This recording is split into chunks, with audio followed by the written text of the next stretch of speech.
So like the last speaker, I inserted a phrase, which is the importance and the difficulty of data sharing, because I think if we don't address the obstacles, just as there are obstacles to publishing negative data, we can be quite sanctimonious, and we can all agree that it's important to publish data, but we're not going to get the data sets out into the world.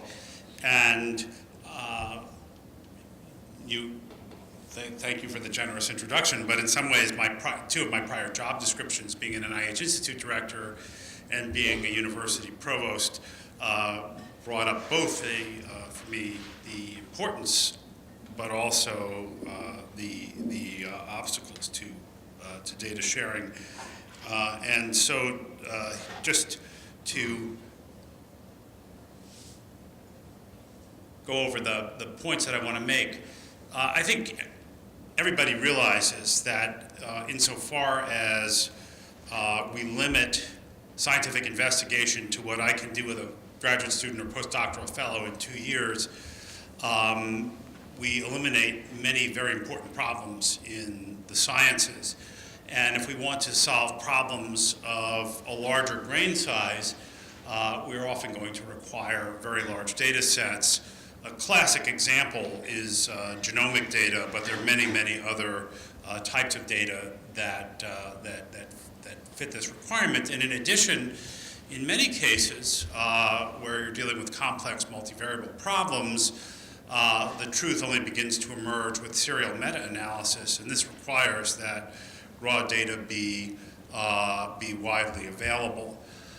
Secondly, without raw data, scientific replication is severely hampered. So an ongoing discussion for almost 2 decades now is around MRI imaging data of the brain, especially functional imaging, where people very understandably use different machines from GE, from Siemens. They use different ways of correcting for various artifacts.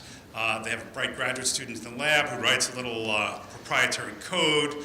And what gets published very often, although again this is starting to change, are lovely pseudo-color images. And then the question of, has lab B actually replicated this is very, very difficult. And indeed, the only people right now who can be absolutely certain of replication are those laboratories who formed a network, who share protocols, share statistical approaches, and sometimes even send certain subjects to more than one setting to make sure that everything is aligned.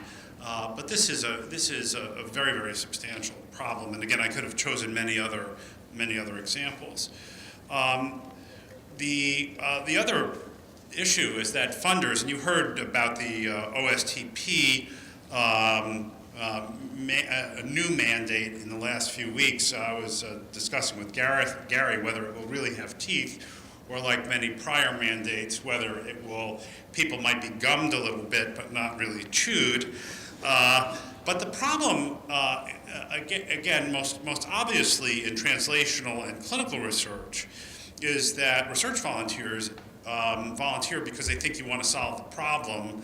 And while I think they understand incentives, that people do need rewards for doing the research, their ultimate goal isn't career building, but actually solving the problem. And many funders agree with this, but have a lot of trouble balancing, and that's why the obstacles are important, the issue of incentives against getting data